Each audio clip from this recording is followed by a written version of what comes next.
అవును, వారిద్దరిది ఎప్పుడు వక్ర బుద్ధి.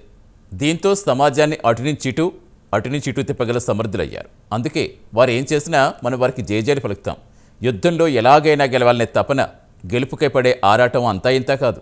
అందుకోసం పాలిటిక్స్ని కాస్త పాలిట్రిక్స్గా వాడుకోవడం ఆరంభించారు. పోటీలు పడి మరీ ఉచితాలు ప్రకటించేస్తున్నారు. దీంతో ప్రజలను పరాన్నజీవులుగా మారుస్తున్నారంటే అవుననే సమాధానమే వస్తోంది. ఉద్దేశం మంచిదే, కానీ వారిని దేశాభివృద్ధిలో భాగం చెయ్యాలి. ఉచితాల ద్వారా అలా జరుగుతుందా? ఎన్నికల్లో ఉచిత పథకాలు ప్రకటించే పద్ధతి పరైందేనా? ఉచిత పథకాల్లో మంచివి చెడ్డవి ఉంటాయా? అసలు లీడర్స్కి ఎందుకు ఈ పరిస్థితి వచ్చింది? దీనికి కారణమేంటో ఇప్పుడు చూద్దాం.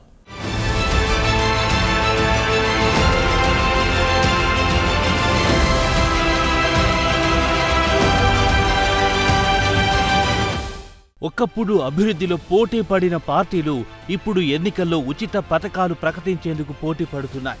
ఎన్నికల్లో గెలవాలనే కసి, అధికార మత్తు కోసం పడే కష్టం వారిని రోజురోజుకు ఇంకా దిగదార్చుతున్నాయి. ఎత్తుకు పై ఎత్తు పొలిటికల్ స్ట్రాటజీలతో ప్రజలను ఆకట్టుకునేందుకు పడరాని పాటు పడుతున్నాయి పార్టీలు.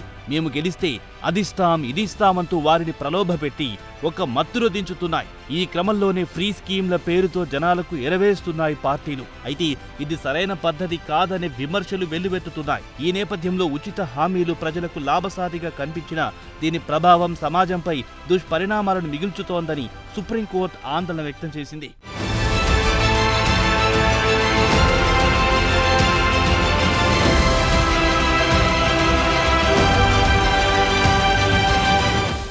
ఎన్నికల్లో గెలవడానికి నేతలెంచుకున్న బ్రహ్మాస్త్రం ఉచితాలు. తాము చేసే మంచి కంటే ఇవ్వబోయే ఉచితాల గురించే ఎన్నికల సమయంలో నేతలు గొప్పగా చెప్పుకుంటున్నారు. ప్రజలు కూడా తమకు ఉచితంగా ఏదో ఒకటి వస్తుంది కదా అని ఆశపడుతున్నారు. దీంతో ఎవరెక్కువగా ఉచితాలు అందిస్తే వారికి ఓట్లు వేసే స్థితి వచ్చిందని రాజకీయ విశ్లేషకులు అభిప్రాయపడుతున్నారు. అయితే ఉచిత పథకాలపై సుప్రీంకోర్టు తీవ్ర వ్యాఖ్యలు చేసింది. ఎన్నికలకు ముందు ఉచితాలను తప్పుబట్టిన ధర్మాసనం ఉచిత పథకాలతో ప్రజలకు పనిచేయడానికి ఇష్టపడడం లేదంటూ ఘాటు వ్యాఖ్యలు చేసింది. ఏ పని చేయకుండా ఆహారం, డబ్బు సంపాదిస్తున్నారు, లబ్ధిదారులను పరాన్నజీవులుగా మారుస్తున్నారంటూ సుప్రీంకోర్టు రాజకీయ పార్టీలను తీవ్రంగా విమర్శించింది. ఇటీవల జరిగిన విచారణలో ఎన్నికల్లో రాజకీయ పార్టీలు వాగ్దానాల పేరుతో ఇచ్చే ఉచిత పథకాలు ప్రజల్లో బద్ధకాన్ని పెంచుతున్నాయని, సమాజంలో కష్టపడేవారు తగ్గిపోతున్నారని కోర్టు వ్యాఖ్యానించింది.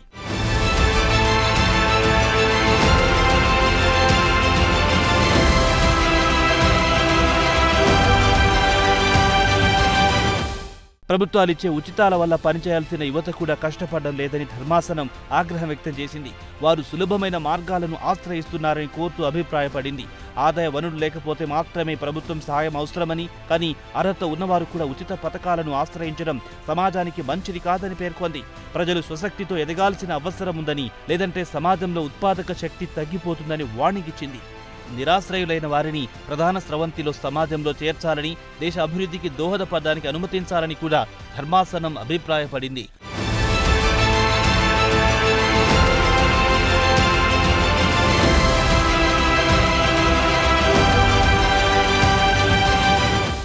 అయితే ప్రభుత్వాలు ఉచిత పథకాల ద్వారా ప్రజలను ఆదుకుంటున్నాయని సంబంధించిన న్యాయవాదులు చెప్పినప్పటికీ దీని ప్రభావంపై ఆందోళన వ్యక్తం చేసింది. ఉచిత పథకాల వల్ల ప్రజాధనం దుర్వినియోగమవుతోందని, పని చేయగలిగిన వారు కూడా కేవలం ఉచితాల కోసమే నిరుద్యోగులుగా మారుతున్నారని వ్యాఖ్యానించింది. ఎన్నికల్లో గెలవాలంటే ఉచిత హామీలే మార్గమా, ప్రభుత్వాలు ఏర్పడాలంటే ప్రజలకు ఉచిత పథకాలు పంచాల్సిందేనా అనే ప్రశ్నలను కోర్టు ప్రస్తావించింది. ఉచితాల వల్ల శ్రమశక్తి తగ్గిపోతుందని, దీని ప్రభావం భవిష్యత్తులో పెద్ద సమస్యగా మారొచ్చని సూచించింది. ప్రజలు స్వయం సమృద్ధి దిశగా అడుగులు వేయాలని, లేకపోతే సమాజం పతనమవుతుందని స్పష్టం చేసింది. ఈ అంశంపై రాజకీయ పార్టీలు, ప్రభుత్వాలు సమగ్రంగా ఆలోచించి నిర్ణయాలు తీసుకోవాల్సిన అవసరం ఉందని పేర్కొంటూ తాజా విచారణను వాయిదా వేసింది.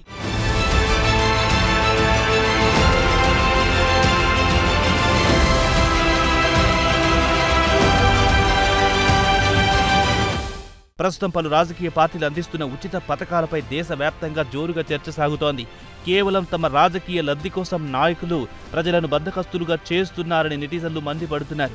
ఇక్కడైనా కేవలం ఉచిత పథకాల మీద ఆధారపడకుండా చేసే మేలును బట్టి, చూపే అభివృద్ధిని బట్టి ప్రభుత్వాన్ని ఎంచుకునే దిశగా ప్రజలుంటే బాగుంటుందని అందరూ భావిస్తున్నారు. మరి దీన్ని పార్టీలు యూటర్న్ తీసుకుంటాయా, లేక ఉచిత పథకాల పేరుతో జనాలను ముంచుతారా? వారిని దేశ అభివృద్ధిలో భాగం చేస్తారా? నిరాశ్రయులైన వారిని ప్రధాన స్రవంతి సమాజంలో చేర్చుతారా? ఎన్నికల్లో ఉచిత పథకాలు ప్రకటించే పద్ధతిపై పొలిటికల్ పార్టీలు ఎలాంటి నిర్ణయం తీసుకుంటాయి? భవిష్యత్తు సమస్యలపై దృష్టి సారిస్తాయా లేదా అనేది వేచి చూడాలి మరి.